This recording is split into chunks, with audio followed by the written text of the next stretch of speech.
Okay, first answer आहे when the product is standardise. Okay, product जेव्हा standardise असेल तेव्हा आपल्याला जॉब कॉस्ट प्रोसेस कॉस्टिंग आपल्याला यूज करावी लागते. ओके, सेकंड क्वेश्चन आहे in process costing cost of product is decided bye.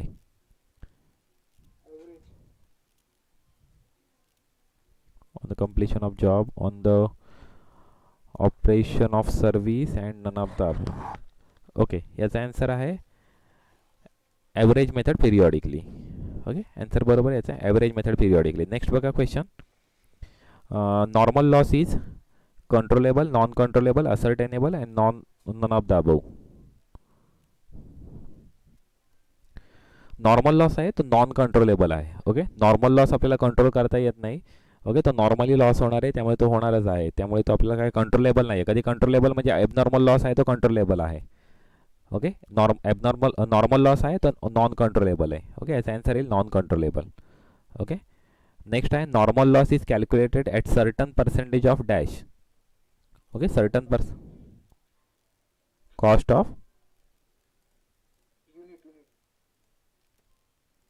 Okay, unit introduce in the process. Okay, unit introduce in process यावरती आपण नॉर्मल लॉस आपण कॅल्क्युलेट करतो. Okay, first आहे हा आन्सर याचा. Next normal loss is debited to process account, credited to process account, ignored and none of the above. Normal loss आपण process अकाउंटच्या आपण credit साईडला आपण मेन्शन करतो बाय नॉर्मल लॉस. ओके, त्यामुळे याचा आन्सर येईल credited to process account. Okay, normal process अकाउंटचा format confirm करा. फॉर्मॅटमध्ये आपण नॉर्मल लॉस आपण क्रेडिट साईडला मेन्शन करतो. ओके, त्यामुळे याचा आन्सर येईल credited to process account. Okay, next आहे normal loss arise under normal circumstances, abnormal circumstances, both A and B, none of the above. Okay, normal loss आपल्या normal सर्कमस्टन्सेसमध्ये सुद्धा ॲक्च्युली नॉर्मल सर्कमस्टन्सेसमध्ये आपला normal loss होणार आहे, त्यामुळे हे आन्सर असणार आहे नॉर्मल सर्कमस्टन्सेस. ओके, नेक्स्ट आहे normal wastage is classified as period cost, product cost, extra ordinary cost and deferred charges. Normal wastage आहे ते ॲक्च्युली प्रोडक्ट कॉस्ट म्हणून कन्सिडर केली जाते, ती डायरेक्टली प्रोडक्टला चार्ज केली जाते. ओके, त्यामुळे नॉर्मल वेस्टेजेस आहेत ते प्रोडक्ट कॉस्ट म्हणून कन्सिडर केली जाईल, त्याचा आन्सर असणार आहे प्रोडक्ट कॉस्ट. ओके, नेक्स्ट आहे the types of wastage that should not be affect the cost of closing stock is. Closing स्टॉकला अफेक्ट करणार नाही अशी कोणती कॉस्ट आहे, कोणत्या वेस्टेजेस आहेत. Abnormal, normal wastage, standard wastage आणि सीजनल वेस्टेज. तुम्ही कधी प्रॉब्लेमची कधी सिच्युएशन कधी बघितली तर आपण क्लोजिंग स्टॉकचे आपण युनिट्स आपण फाइंड आउट करतो आधी, नंतर मग त्याची आपण कॉस्ट आपण फाइंड आउट करतो, बरोबर आहे. पण कॉस्ट फाइंड आउट करताना आपण हे ॲक्च्युली स्टँडर्ड वेस्टेज आणि सीजनल वेस्टेज हे ॲक्च्युली टर्म्सच नाही आहेत ॲक्च्युली, म्हणजे त्या टर्म्स ॲक्च्युली या रिलेटेड ॲक्च्युली यूज होणार नाही. तर ह्या दोघांमध्येच ॲक्च्युली कन्फ्युजन असू शकतं तुम्हाला, ॲबनॉर्मल वेस्टेज आणि नॉर्मल वेस्टेज. ओके, तर नॉर्मल वेस्टेज आपण यूज करतो त्या फॉर्म्युलामध्ये बघा, cost of process find out करताना आपण नॉर्मल वेस्टेजसुद्धा आपण त्या फॉर्म्युलामध्ये आपण यूज करतो. त्यामुळे नॉर्मल वेस्टेजचं जे आहे ते अफेक्ट करतो आपल्या क्लोजिंग स्टॉकवरती. ओके, कारण क्लोजिंग स्टॉकला आपण कुठला रेट आपण मेन्शन करतो, तो कॉस्ट ऑफ प्रोसेसचा रेट आपण मेन्शन करतो. ओके, आणि त्यामुळे नॉर्मल वेस्टेजेस आहेत ते ॲक्च्युली अफेक्ट करणार आहेत ॲक्च्युली, कारण की नॉर्मल वेस्टेज आपण यूज करतो ॲक्च्युली याच्यामध्ये ॲक्च्युली फॉर्म्युलामध्ये आपण यूज करतो. ओके, आणि जे ॲबनॉर्मल वेस्टेज आहे तुम्ही कधी फॉर्म्युला कधी बघितला तर ॲबनॉर्मल वेस्टेज आहे ते ॲबनॉर्मल वेस्टेज त्या याला अफेक्ट करत नाही, कारण की ॲबनॉर्मल वेस्टेज आपण नंतर आपण त्याची आपण अमाऊंट आपण मेन्शन करतो, ते आपण आधी अमाऊंट आपण मेन्शन करत नाही आहोत. ओके, त्यामुळे ॲबनॉर्मल वेस्टेज हे त्याचा आन्सर असणार आहे. ओके, याचा आन्सर असणार आहे abnormal wastage. Abnormal wastage actually affect करत नाही क्लोजिंग स्टॉकला, कारण क्लोजिंग स्टॉकचा रेट आणि ॲबनॉर्मल वेस्टेजचा रेट तो सेमच असतो ॲक्च्युली. ओके, नेक्स्ट आहे abnormal loss is calculated by. Abnormal लॉसचा फॉर्म्युला.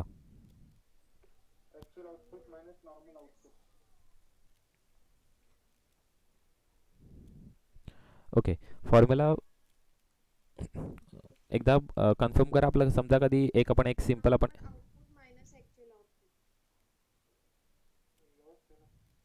ओके बघा, नॉर्मल आउटपुट आपण एक सिंपल एक्झाम्पल घेऊया. समजा प्रोसेसमध्ये आपण 1000 युनिट आपण इंट्रोड्यूस केलेले आहेत. आणि त्याच्यामध्ये नॉर्मली लॉस होत आहेत आपले 10%.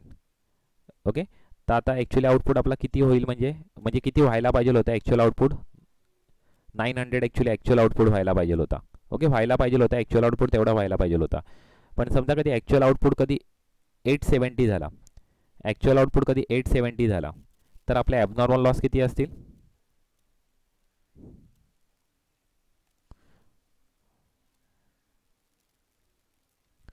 ओके, तर त्या सिच्युएशनमध्ये आपले ॲबनॉर्मल लॉस आपले 30 असतील. ओके, तर त्यावरून ॲक्च्युली केस समोर कॅल्क्युलेशन करून बघत जा. बघा, 1000 युनिट्स तुम्ही इंट्रोड्यूस केलेले आहेत, त्यामध्ये 10% तुमचा नॉर्मल लॉस आहे, म्हणजे 100 नॉर्मल लॉस आहे. ओके, म्हणजे तुम्हाला ॲक्च्युअल आउटपुट किती प्रोड्यूस व्हायला पाहिजे होते? 900 प्रोड्यूस व्हायला पाहिजे होते. तुमचे प्रोड्यूस किती झाले? 870 प्रोड्यूस झाले. म्हणजे तुमचा जो ॲबनॉर्मल लॉस आहे तो तुमचा किती आलेला? ॲक्च्युअली 30 आलेला आहे. ओके, आता फॉर्म्युला आपण बघूया. Normal output minus actual output. Okay, normal output आपले किती आहेत? 900 आहेत, आणि ॲक्च्युअल आउटपुट किती आहेत आपले? 870. म्हणजे आन्सर ॲक्च्युअली 30 हे ॲक्च्युअली आन्सर बरोबर होतं, म्हणजे पहिला फॉर्म्युला ॲक्च्युअली बरोबर आहे. पण आपण सेकंड फॉर्म्युला आपण यूज करून बघूया. Actual output minus normal output. Actual output किती आहेत? 870 मायनस नॉर्मल आउटपुट 900. कधी तुम्ही फाइंड आउट केलं तर तुम्हाला मायनसमध्ये आन्सर येत आहे. तुम्ही असं कधी फाइंड आउट केलं 870 मायनस 900 केलं तर तुम्हाला 30 मायनस आन्सरमध्ये येते, त्यामुळे ते रॉंग फॉर्म्युला आहे. ओके, त्यामुळे हा जो पहिला फॉर्म्युला आहे normal output minus actual output हा राईट फॉर्म्युला आहे. ओके, थर्ड फॉर्म्युला यूज करून बघा. Input minus normal output. Input आहे 1000 मायनस नॉर्मल आउटपुट आहे 900. तुमचा आन्सर येतं 100.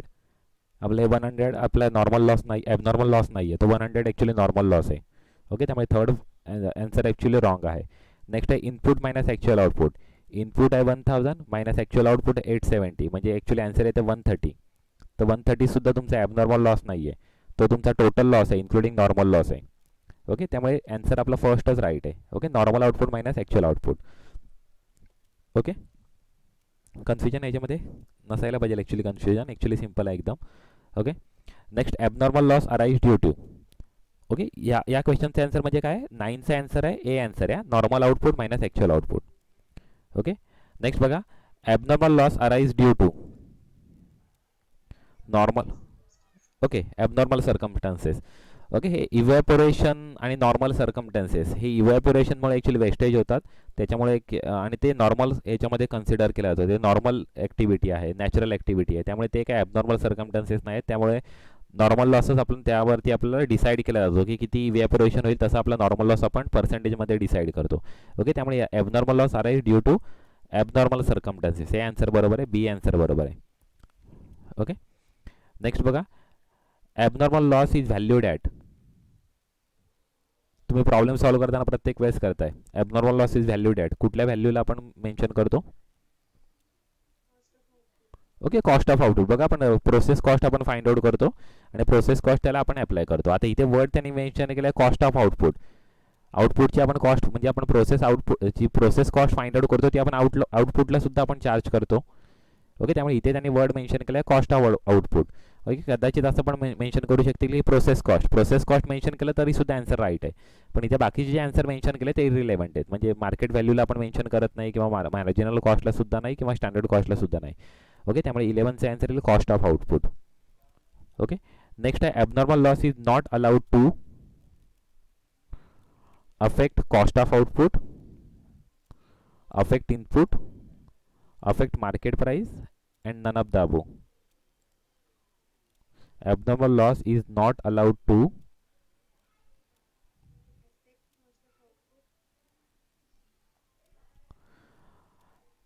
affect cost of output.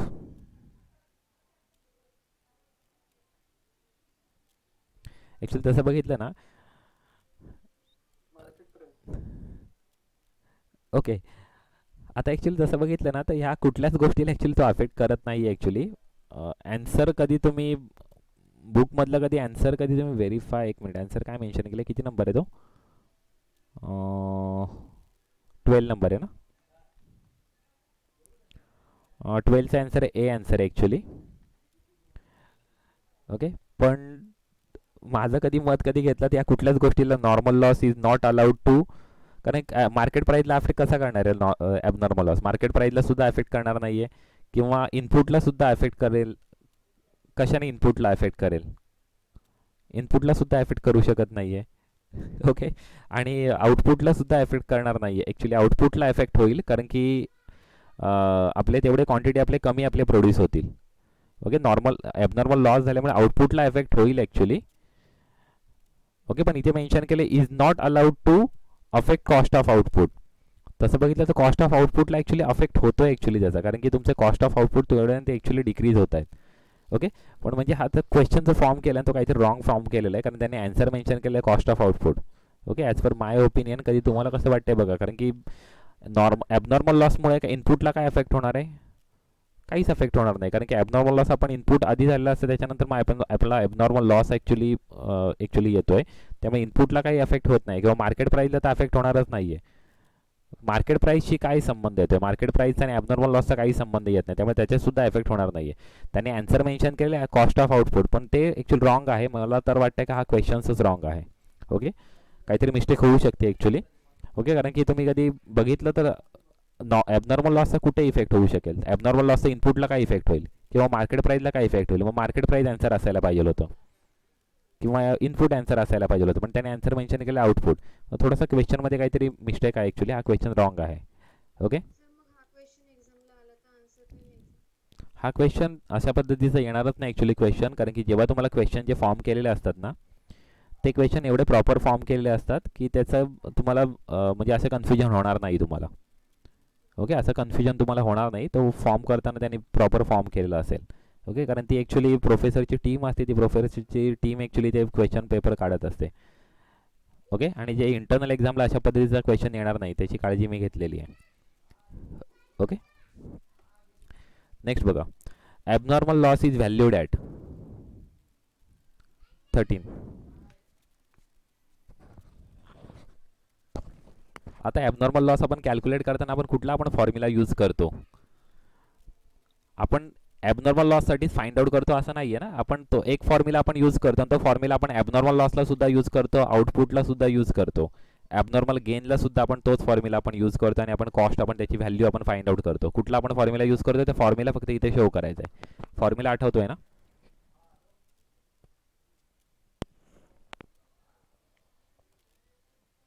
Formula आहे process cost minus scrap value of normal loss divide by input unit minus normal loss unit. Okay, त्यामुळे actually formula हा formula actually बरोबर आहे. Okay, इथे actually अजून एक वर्ड त्यांनी मेन्शन करणं गरजेचं होतं, इनपुट युनिट आणि नॉर्मल लॉस युनिट. ओके, आणि हे रुपीजमधली वरची इन्फॉर्मेशन आहे ती रुपीजमधली आहे, आणि खालची इन्फॉर्मेशन आहे ती युनिट्समधली आहे. ओके, इथे सुद्धा त्यांचा फॉर्म्युला मेन्शन करताना थोडीशी मिस्टेक झालेली आहे तसं बघितलं तर. Cost incurred minus scrap value divide by input हा आता फॉर्म्युला नाही आहे, कारण इनपुटमधून आपण नॉर्मल लॉस आपण मायनस करतो. कॉस्ट इनकर्ड डिवाइड बाय इनपुटसुद्धा फॉर्म्युला नाही आहे, कारण आपण इनपुटमधून आपण नॉर्मल लॉस आपण मायनस करतो. ओके, तर हा फॉर्म्युला आपला मॅच होते, पण थोडंसं त्याच्यामध्ये अजून एक मिस्टेक झाली. इनपुट युनिट्स इथे मेन्शन करणं गरजेचं आहे, आणि नॉर्मल लॉस युनिट्स मेन्शन करणं गरजेचं आहे. ओके, इथे आन्सर काय मेन्शन केलं आहे 13ला? ओके, 13ला सीच आन्सर मेन्शन केले, पण तरीसुद्धा तुम्ही फॉर्म्युला कधी बघितला इथे युनिट्स हे वर्ड असणं गरजेचं आहे. ओके, इनपुट युनिट्स आणि नॉर्मल लॉस युनिट. ओके, ठीक आहे, पण 13चा आन्सर म्हणजे सी आहे. नेक्स्ट बघा. After adjustment of scrap value balance on abnormal loss account is transfer to. आपण बघा ॲबनॉर्मल लॉस अकाउंट आपण फॉर्मॅट पण आपण प्रॉब्लेमसुद्धा घेतले. ॲबनॉर्मल लॉस अकाउंटसुद्धा आपण प्रिपेअर केलेला होता. तर ॲबनॉर्मल लॉस अकाउंटचा बॅलन्स आपण कुठे ट्रान्सफर करतो?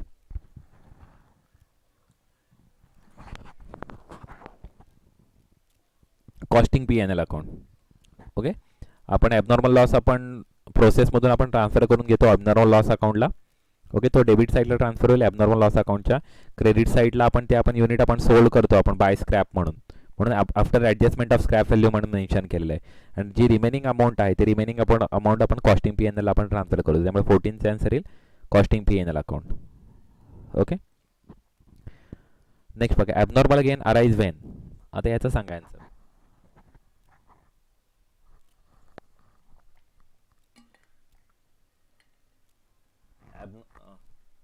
Actual loss is less than expected loss. Actual loss is more than expected loss. Actual loss is equal to expected loss. None of the above. काय असेल answer?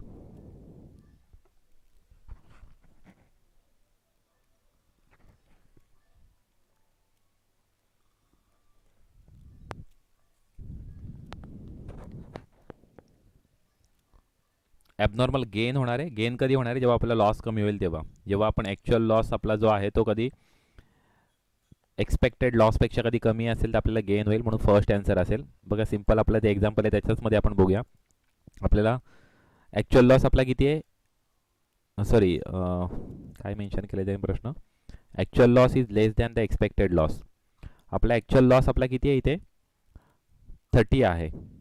Sorry actual loss आपला किती आहे 130 आहे. Actually total loss आपला 130 हे normal loss आहे, हा नॉर्मल लॉस आहे आणि हा ॲबनॉर्मल लॉस आहे. ॲबनॉर्मल लॉस आहे 30. ओके, म्हणजे टोटल आपला लॉस ॲक्च्युअल लॉस किती आपला 130 आहे. ओके, आणि एक्सपेक्टेड लॉस आपला किती होता, फक्त 100च आपला एक्सपेक्टेड लॉस होता. नॉर्मल लॉस म्हणजे एक्सपेक्टेड लॉस, एक्सपेक्टेड लॉस आपला 100 होता. ओके, इथे ॲक्च्युली याची केस असल्यामुळे तुम्हाला तो लॉस असल्यामुळे ते ॲक्च्युली आन्सर म्हणजे हे समजा कधी हा जो एक मिनिट कधी गेनची आपण कधी केसमध्ये कधी कन्वर्ट करून घेतला तर 870च्या ठिकाणी 930 असेल तर इथे आपला गेन फाइंड आउट होतोय. ओके, आता गेन फाइंड आउट होते. ॲबनॉर्मल गेन आहे की -30 म्हणजे इथे 30 गेन येतो ॲक्च्युली. ओके, तर इथे नॉर्मल लॉस आणि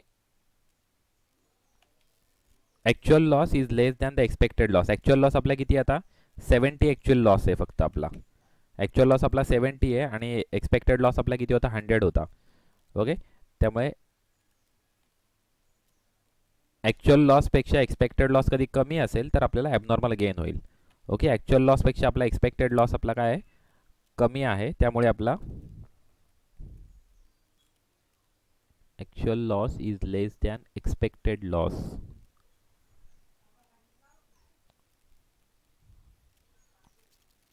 ओके, इथे ॲक्च्युअल लॉसपेक्षा आपला कमी आहे. हा ॲक्च्युअल लॉस आहे आपला 70 आणि एक्सपेक्टेड लॉस आहे आपला 100 आहे. ओके, तर एक्सपेक्टेड लॉसपेक्षा ॲक्च्युअल लॉस कमी आहे त्यामुळे गेन होईल. ओके, त्यामुळे फर्स्ट आन्सर येईल. Actual loss is more than the expected loss. Actual loss आपला 130 आहे आणि तो more than the expected loss आहे, ते इथे ॲबनॉर्मल लॉस होतो आपला. ओके, त्यामुळे ती केस वेगळी आहे. Next actual loss is equal to expected loss. कधी ॲक्च्युअल लॉस आणि एक्सपेक्टेड लॉस कधी सेम असेल ना तर ॲबनॉर्मल गेन किंवा लॉस दोन्ही येणार नाही आहेत. ओके, त्यामुळे आन्सर आपला ए आन्सर आहे. ओके, आन्सर ए येईल. Actual loss is expected loss. Okay, next abnormal gain arise due to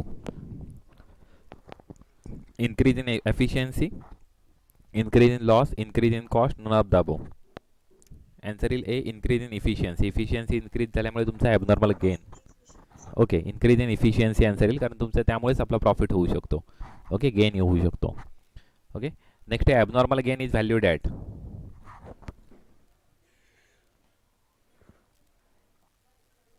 जसं लॉस व्हॅल्यू करतो तसंच आपण गेन सुद्धा व्हॅल्यू करतो, cost of output.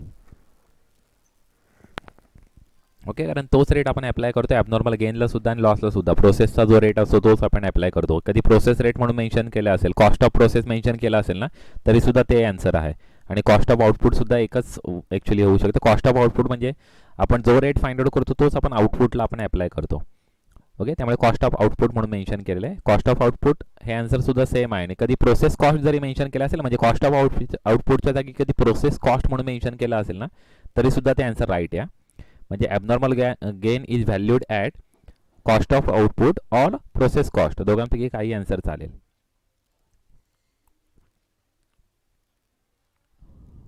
Okay, next बघा. Abnormal gain is debited to process account, credited to process account, debited to P&L account, none of the above. Abnormal gain आपण कुठे करतो? A, debited to process. हां, debited. Okay, A answer right आहे. Debited to process account, process अकाउंटला आपण debit करतो abnormal gain. Okay, next balance on abnormal gain after adjustment of scrap value is transfer to. मगाचाच question आहे, फक्त वेगळ्या पद्धतीने मेन्शन केलेला आहे. कॉस्टिंग P&L अकाउंट, आपण कॉस्टिंग P&L ला ट्रान्सफर करतो. Next process account is credited by. Process account is credited by. Output transfer to next process आपण यांनी सुद्धा क्रेडिट करतो. Next material transfer to the process, यांनी क्रेडिट होत नाही. मटेरियल ट्रान्सफर टू प्रोसेस म्हणजे इनपुट आहे ते आपण डेबिट साईडला मेन्शन करतो. Next scrap value of normal loss हे सुद्धा आपण क्रेडिट करतो. ओके, त्यामुळे बोथ ए आणि सी आन्सर आहे. आपण ए सुद्धा क्रेडिट करतो आणि सी सुद्धा क्रेडिट करतो, त्यामुळे बोथ ए आणि सी म्हणजे डी आन्सर येईल. ओके, नेक्स्ट बघा. Cost of output is calculated at each process. Every day, periodically, weekly, monthly. Okay, answer येईल पिरियॉडिकली. कारण की तो पिरियड काय आपल्याला काय कन्फर्म माहीत नाही, मॅनेजमेंट पॉलिसीनुसार तो डिसाईड होईल किंवा आपली प्रोसेस कधी कंप्लीट होणार आहे त्यानुसार साधारणतः तो पिरियड डिसाईड होईल. तर पिरियॉडिकली. ओके, एव्हरी डे तर शक्यच नाही आहे, वीकली पण नाही, मंथली पण नाही, कारण की एक्झॅक्ट आपण सांगू शकत नाही कधी कॅल्क्युलेट करणं गरजेचं आहे. ओके, ते पिरियॉडिकली म्हणजे कुठलाही तो पिरियड असेल तो डिसाइडेड बाय मॅनेजमेंट. ओके, तो असणार आहे पिरियड. आपण तेव्हा आपण प्रोसेसची कॉस्ट आपण फाइंड आउट करणार आहोत. Next, cost of goods is valued at, sorry, stock of goods is value, cost of goods नाही, stock of goods is valued at. गुड्सचा आपण स्टॉक आपण कसा व्हॅल्यू करतो ॲक्च्युली, सेम तेच आन्सर आहे. क्लोजिंग स्टॉकसुद्धा आपण तीच हे कन्सिडर करतो. ॲबनॉर्मल गेनसुद्धा, ॲबनॉर्मल लॉससुद्धा, cost of output. Okay, answer आहे cost of output of respective process. Okay, किंवा फक्त कॉस्ट ऑफ आउटपुट जरी मेन्शन केलं असं तरी सुद्धा राईट आन्सर आहे, तेच आन्सर आहे cost of output. Standard cost use करत नाही आपण, मार्केट प्राईस सुद्धा यूज करत नाही किंवा मार्जिनल कॉस्ट सुद्धा यूज करत नाही आहेत. ओके, त्यामुळे आन्सर आहे cost of output. Okay, of respective process हे त्यांनी फक्त ॲड केलेले, त्या करंट प्रोसेसचा जो कॉस्ट ऑफ आउटपुट आहे तो आपण यूज करतो क्लोजिंग स्टॉक त्या करंट प्रोसेसची अमाऊंट फाइंड आउट करण्यासाठी. ओके, त्यामुळे आन्सर आहे cost of output. Next, input. आता ॲक्च्युली न्यूमेरिकल क्वेश्चन्स आहेत. Input 80,000 unit, normal loss 20%, output 62,000, abnormal gain will be. आता हे कॅल्क्युलेट करून बघायला आहे. इनपुट आहे 80,000 आहे, नॉर्मल लॉस आहे 20%, म्हणजे नॉर्मल लॉस आपला किती असणार आहे, 20% म्हणजे 16,000 येईल. 80,000 आहे, 20% नॉर्मल लॉस आहे, म्हणजे 80,000च्या 20% 16,000 येईल. ओके, म्हणजे तुमचं नॉर्मल आउटपुट किती व्हायला पाहिजे होतं, 64,000. नॉर्मल आउटपुट किती व्हायला पाहिजे होतं, 64,000, पण तुमचं आउटपुट किती झालेलं आहे, 62,000 झालेलं आहे.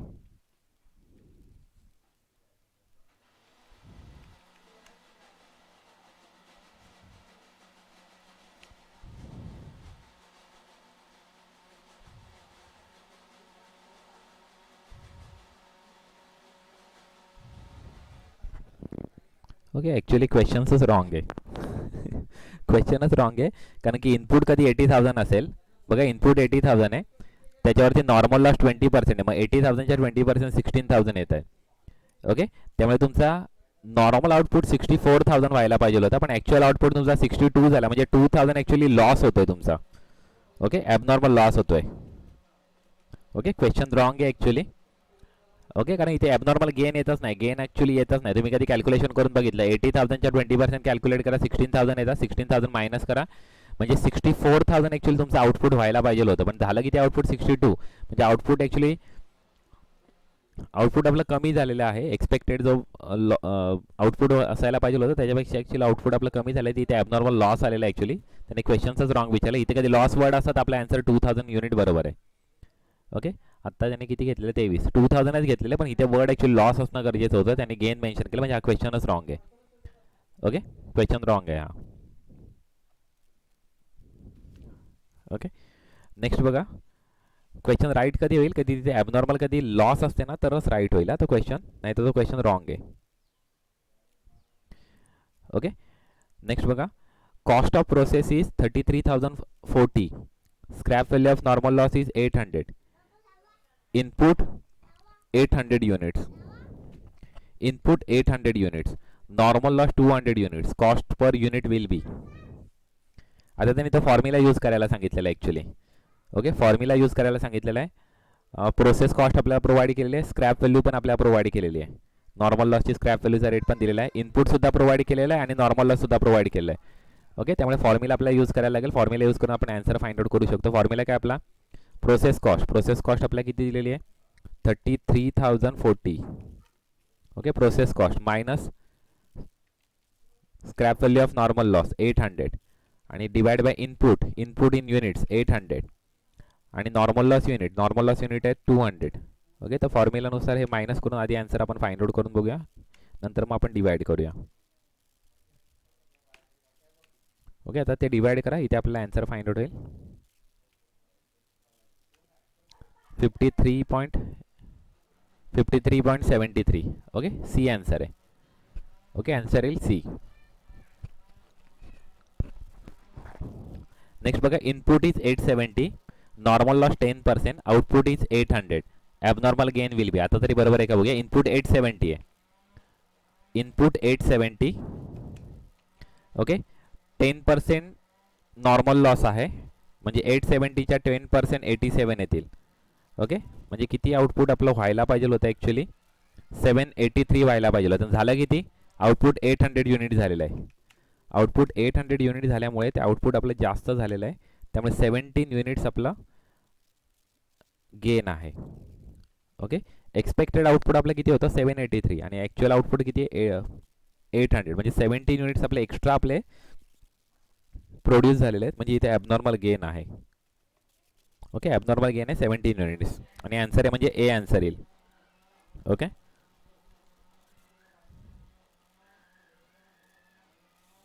नेक्स्ट बघा abnormal loss 96, scrap release 12 rupees, transfer to PNL account will be. म्हणजे ॲबनॉर्मल लॉसचा जो बॅलन्स आपण PNL अकाउंटला आपण किती आपण ट्रान्सफर करायचं, तर किती ट्रान्सफर होईल? Scrap realise 12 rupees. ओके, तर ॲबनॉर्मल लॉसमधून स्क्रॅप मायनस करा, रिमेनिंग अमाऊंट आपण रिअलायझेशनला आपण PNL अकाउंटला आपण ट्रान्सफर करणार आहोत, म्हणजे 84 रुपीज ट्रान्सफर होतील, म्हणजे बी आन्सर असणार आहे. ओके, 84 रुपीज ट्रान्सफर होते, म्हणजे बी आन्सर असणार आहे. ओके ओके, ठीक आहे. आपण नेक्स्ट आपण बघूया नेक्स्ट टॉपिकचे. हे इक्विव्हॅलंट प्रोडक्शनचे ॲक्च्युली आहेत, इक्विव्हॅलंट प्रोडक्शनचे. Okay, equivalent units are notional quantity of completed unit, equal units, units equal to input, none of the above. Okay, याचा आन्सर आहे notional quantity of completed unit. Okay, answer आहे first आहे answer actually.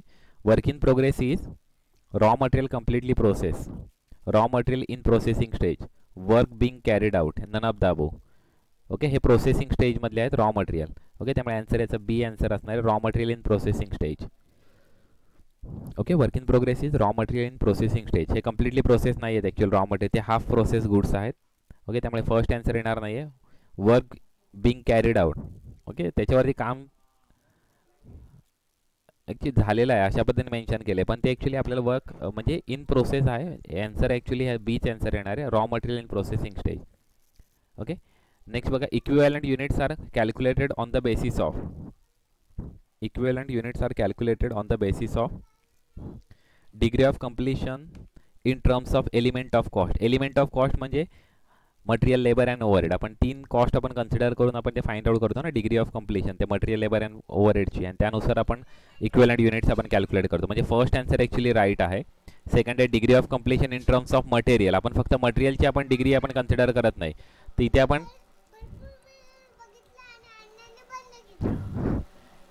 Material, labour आणि overhead अशा तिघांची सुद्धा आपण cost आपण कन्सिडर करतो किंवा डिग्री ऑफ कम्प्लिशन आपण कन्सिडर करतो. त्यामुळे आन्सर ॲक्च्युली फर्स्ट आन्सर बरोबर आहे. एलिमेंट ऑफ कॉस्टमध्ये त्या तिन्ही गोष्टी इन्क्लूड होतात, material, labour and overhead. Okay, next equivalent units are calculated by, equivalent units are actual number of units into stage of completion. Okay, आपण हाच फॉर्म्युला आपण यूज करतो बघा, 80%, 90%, 100%, त्या पर्सेंटला ॲक्च्युअल नंबर ऑफ युनिट्सने आपण मल्टिप्लाय करतो. ओके, त्यामुळे हा फर्स्ट फॉर्म्युला राईट आहे. Second, production into stage of completion, तर हा फॉर्म्युला नाही, आपण प्रत्येक वेळेस काय हा फॉर्म्युला आपण यूज करत नाही. प्रोडक्शन युनिट आणि स्टेज ऑफ कम्प्लिशन आपण हा फॉर्म्युला यूज करत नाही. Next, input into storage stages of completion, हे सुद्धा आपण यूज करत नाही. त्यामुळे आन्सर ॲक्च्युली एच आन्सर आहे. ओके, फोर्थचं ए आन्सर आहे. नेक्स्ट बघा, फिफ्थ, इन्व्हेंटरीज 2000. ॲक्च्युली ह्यावरती आपण ऑलरेडी डिस्कस केलं लास्ट प्रॉब्लेममध्ये. मी हे सर्व ॲक्च्युली हे ऑब्जेक्टिव्ह क्वेश्चन्स याचे डिस्कस झालेले होते actually. Okay, inventories 2000 units, degree of completion, raw material 100%, labour 80%, overhead 70%. Equivalent unit will B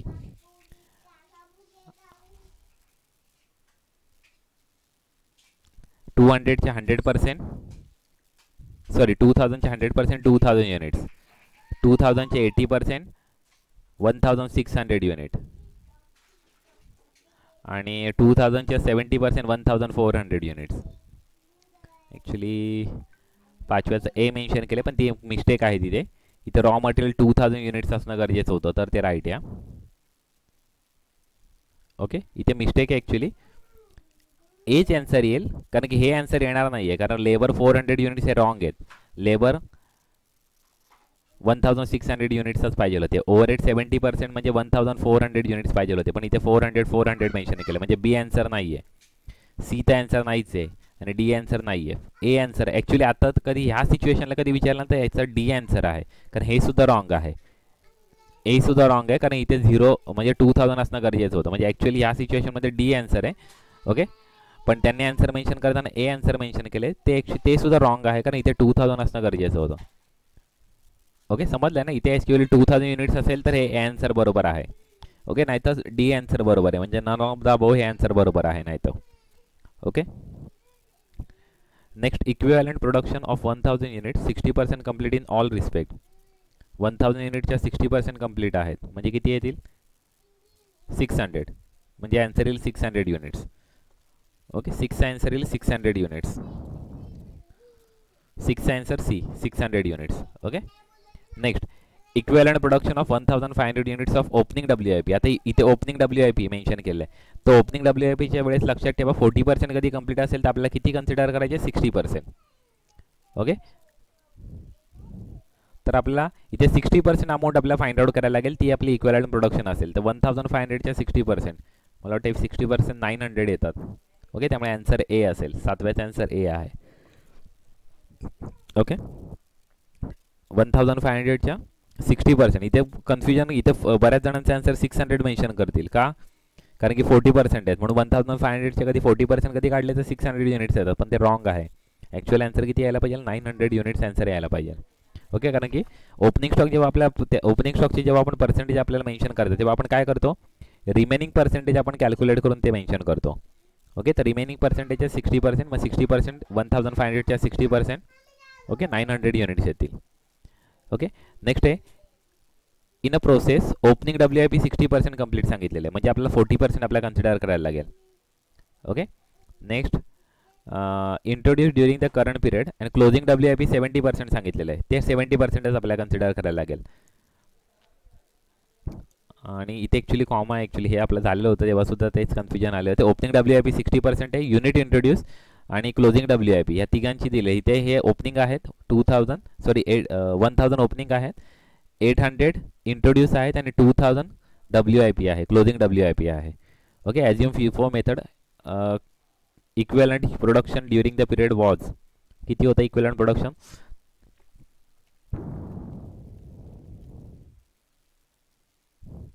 1000 opening. Okay, ते 60% आपल्याला फाइंड आउट करायला लागेल, कारण की 40% कंप्लीटेड आहे. सॉरी, 60% कंप्लीटेड आहे, म्हणजे इथे 40% मेन्शन करायला लागेल. ओके, ओपनिंगसाठी. नेक्स्ट, 8000 आहे introduce, 8000. Okay, and 2000 closing WIP आहे.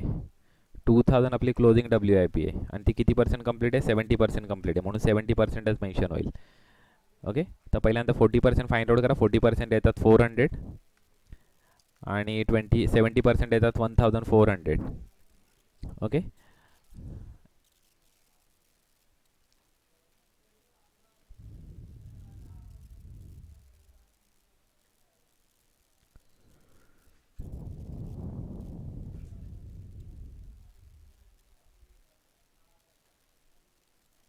युनिट्स आपले कंप्लीट किती झाले असतील ते आधी इथे आपल्याला कॅल्क्युलेट करायला लागेल. ओके, युनिट्स आपले कंप्लीट किती झाले असतील?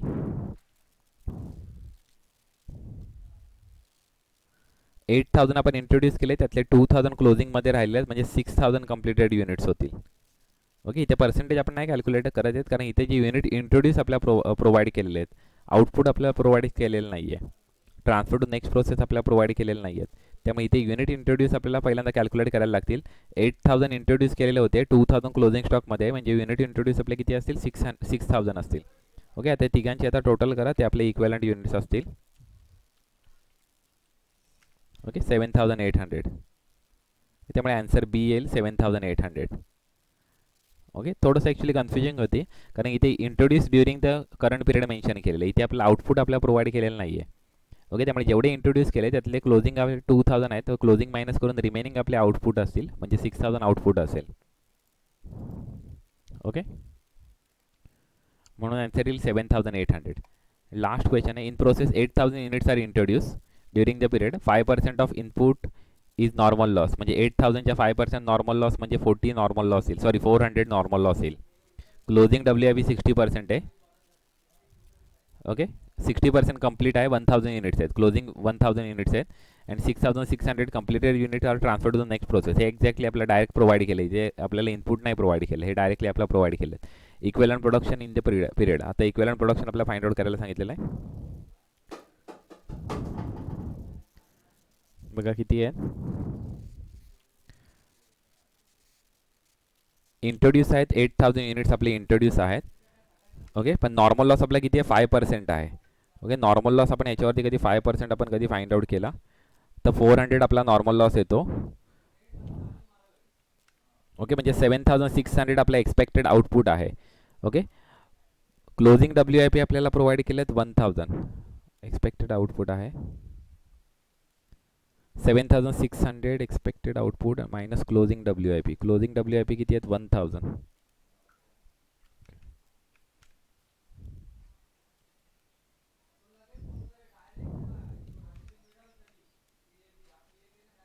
वन थाउजंडच्या 60% म्हणजे 600 येतील. ओके, अँड कम्प्लिटेड आहेत 6600.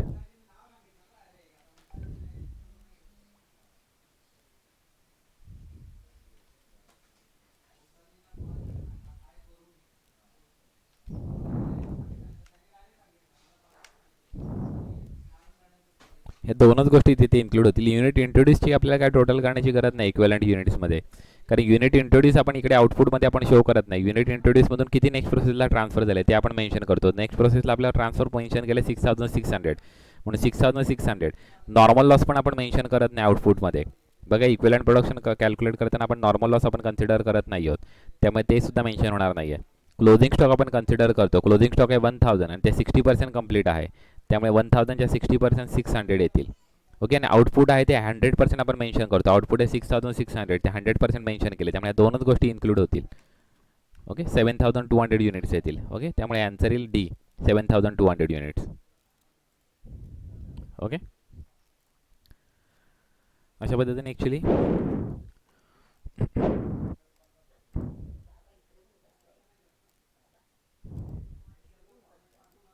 Okay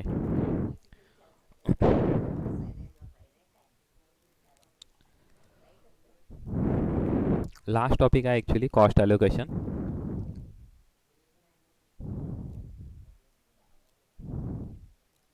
Indirect cost cannot be identified with a particular cost center are shared between the cost center using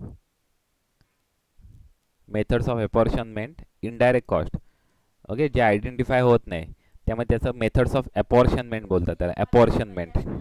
okay, त्यामुळे याचा आन्सर येईल मेथड्स ऑफ अपॉर्शनमेंट. आणि जे डायरेक्टली जे कॉस्ट आपण आयडेंटिफायबल असते तेव्हा अलोकेशन केलं जातं त्यांचं. ओके, दोघांमधला डिफरन्स समजून घ्या. जेव्हा एखादी ॲक्टिव्हिटी डायरेक्टली आपल्याला फाइंड आउट होते, प्रोडक्टला आपण डायरेक्टली आपण मॅच करू शकतो, तेव्हा त्याचं ॲलोकेशन केलं जातं. म्हणून डायरेक्ट मटेरियल, डायरेक्ट लेबर आणि डायरेक्ट ओव्हरहेड हे ॲलोकेट केले जातात. ओके, आणि जेव्हा इनडायरेक्ट कॉस्ट आयडेंटिफायबल नसते त्या डायरेक्टली प्रोडक्टशी, त्यावेळेस त्याचं ॲलोकेशन केलं जातं काही बेसिस ऑफ ॲलोकेशन यूज करून. ओके, तर म्हणून ही जी मेथड आहे त्याला बोलतात मेथड्स ऑफ अपॉर्शनमेंट बोलतात त्याला. सॉरी, त्याचं अपॉर्शनमेंट केलं जातं, त्याला बोलतात मेथड्स ऑफ अपॉर्शनमेंट. म्हणजे याचे आन्सर येईल methods of apportionment. Okay, recovery rate आपण यूज करत नाही ॲक्च्युली. ओके,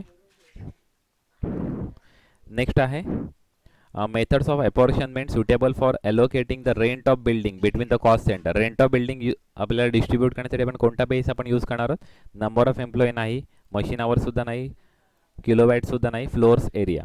ओके, रेंट आपण डिस्ट्रीब्यूट करण्यासाठी फ्लोअर एरिया आपण यूज करतो, त्यामुळे आन्सर येईल 4 आन्सर येईल. Okay, next allotment of whole items of cost to cost unit is called. त्याला ॲलोकेशन बोलतात. ओके, याला ॲलोकेशन बोलतात. म्हणजे डायरेक्टली तो पूर्ण आयटम आहे, तो पूर्ण आयटम आपण कॉस्ट युनिटला आपण अप्लाय करतो, त्याला बोलतात ॲलोकेशन.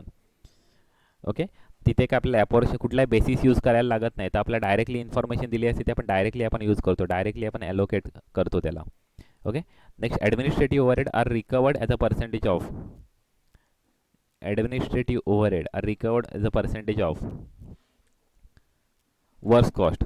ओके, ॲडमिनिस्ट्रेटिव्ह ओव्हरहेड आपण वर्क्स कॉस्ट बघा, तुम्ही कॉस्ट शीट लक्षात घ्या. कॉस्ट शीटमध्ये आपण काय करतो? Direct expenses plus direct wages plus direct material is equal to prime cost plus factory overhead is equal to works cost plus administrative overhead. आणि तुम्ही नॉर्मली कधी कॉस्ट शीट सॉल्व करताना कधी प्रॉब्लेम कधी बघितले असेल ना, तर ॲडमिनिस्ट्रेटिव्ह ओव्हरहेड कधी पर्सेंटमध्ये कधी आपल्याला प्रोव्हाइड केलं असेल तर तो आपल्याला पर्सेंटेज ऑन वर्क्स कॉस्ट आपल्याला प्रोव्हाइड केलेला असतात. ओके, म्हणजे नॉर्मली ते वर्क कॉस्टवरती ॲक्च्युली रिकवर्ड केले जातात. ओके, त्यामुळे ॲन्सर आहे याचं वर्क्स कॉस्ट. ओके,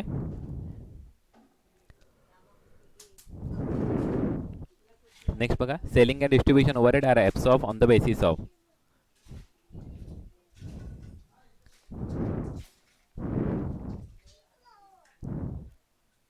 ॲक्च्युली आता वर्क कॉस्टवरती नॉर्मली केले जात नाही ॲक्च्युली, सेलिंग प्राईसवरती केले जाऊ शकतात ॲक्च्युली, रेट पर युनिटसुद्धा यूज केले जाऊ शकतात.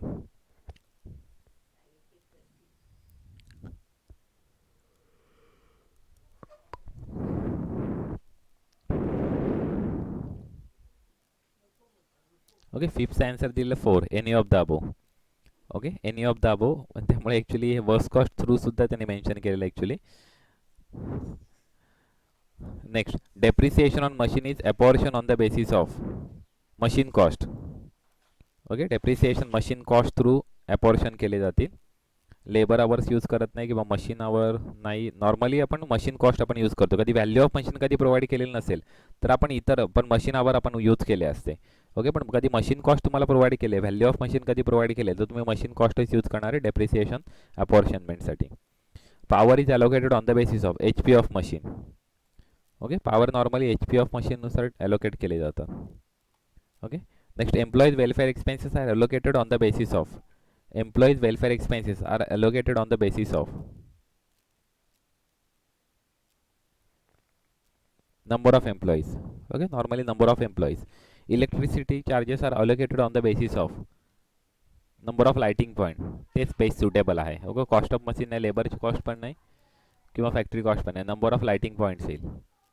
ओके, नेक्स्ट एक क्वेश्चन प्रोव्हाइड केलेला आहे. Following information is given for one factory of the overhead cost and machine hours. Okay, what would be the fixed cost element included in the above data? Actually अशा पद्धतीचा problem आता तुम्हाला actually येणार नाही, कारण की एवढं कॅल्क्युलेशन त्या एका मार्काच्या क्वेश्चनसाठी येणार नाही ॲक्च्युली. ओके, पण तुम्हाला काय करायला लागेल, कुठली 2 लेवल ऑफ ॲक्टिव्हिटी घ्यायची, त्यातले डिफरन्स फाइंड आउट करून घ्यायचे. ओके, आणि नंतर मग ते डिफरन्स फाइंड आउट केल्यानंतर आपल्याला त्यामध्ये बघा, आपण एक प्रॉब्लेम आपण केलेला बजेटरी कंट्रोलमध्ये. नाही, सॉरी, तुम्हाला नव्हता तो झाला प्रॉब्लेम. ओके, तो मला वाटतं पार्ट 1ला झाला होता प्रॉब्लेम. ओके, तर या दोघांमधली आपल्याला डिफरन्स आपल्याला फाइंड आउट करायचा आहे, आणि तो डिफरन्स आपला किती, त्या डिफरन्समधला आपल्याला डिवाइड करून आपल्या पर युनिट आपल्याला कॉस्ट आपल्याला फाइंड आउट करायची. ओके, आणि per unit cost find out केल्यानंतर ती पर युनिट कॉस्ट हे व्हेरिएबल पोर्शनची असणार आहे, आणि रिमेनिंग आपल्याला कॉस्ट आपल्याला फाइंड आउट करायचे फिक्स पोर्शनचे. आपण एक कॅल्क्युलेट करून बघू. ॲक्च्युली खूप उशीर झाला ॲक्च्युली. ओके, ठीक आहे थोडा, किती आहेत प्रॉब्लेम अजून. ओके, आपण एक कॅल्क्युलेट करून बघूया पाहिजे तर. ओके, किती लिहिले, 75,600 आणि किती आहेत मशीन आवर्स, आणि 96,600. ओके, 96,600 आणि मशीन आवर्स आहे 21,600 आणि इथे 33,600.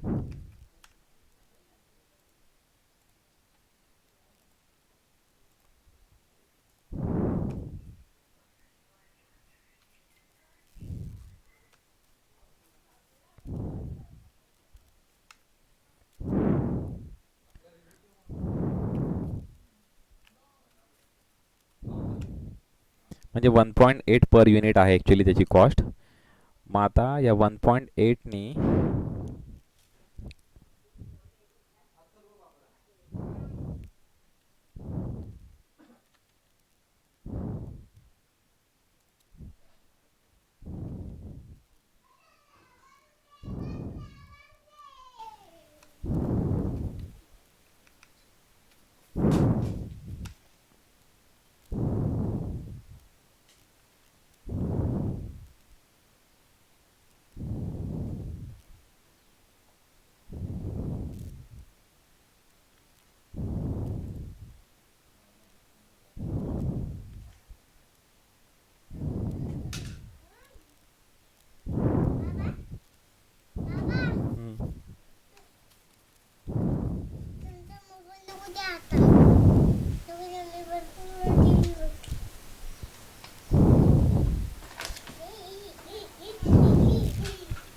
ओके, ठीक आहे. ॲक्च्युली त्याचं ॲक्च्युली कॅल्क्युलेशन करून ॲक्च्युली बघायला लागेल. त्यातला डिफरन्स ॲक्च्युली फाइंड आउट करायला लागतो ॲक्च्युली. आपल्याला तेवढा वेळ नाही ॲक्च्युली, 5 वाजत आलेले आहेत ॲक्च्युली. ओके. आपण जेव्हा लेक्चर घेऊ तेव्हा तुम्हाला कॅल्क्युलेट करून दाखवेन ते कशा पद्धतीने आपल्याला बायफर्केशन करावं लागतं. ओके. नेक्स्ट आहे the simultaneous equation method is method for apportionment of factory overhead, apportionment of service department expenses over the production department, apportionment of administrative expenses to production department, and determine the predetermined overhead recovery rate. Okay, आपण सेकंडसाठी आपण करतो. Simultaneous equation method असेल, repeated distribution method असेल, trial and error method असेल. या तिघांपैकी कुठली एखादी methods इथे प्रोव्हाइड करू शकतील. ओके, आणि ती कशासाठी यूज करतात मेन्शन करू शकतील. तर तिघांचं सुद्धा आन्सर सेम आहे.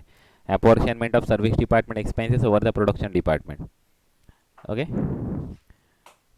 इथे सुद्धा तेच आपल्याला फाइंड आउट त्यांनी करायला सांगितलेलं की किती फिक्स एलिमेंट किती आहे आणि व्हेरिएबल एलिमेंट किती आहे.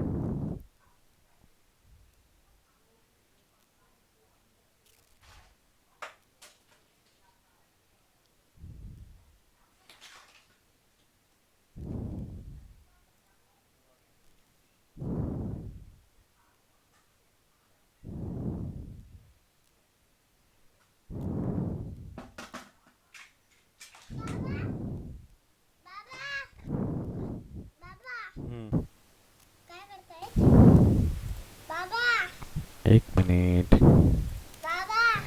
थांब, एक मिनिट.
$37,800.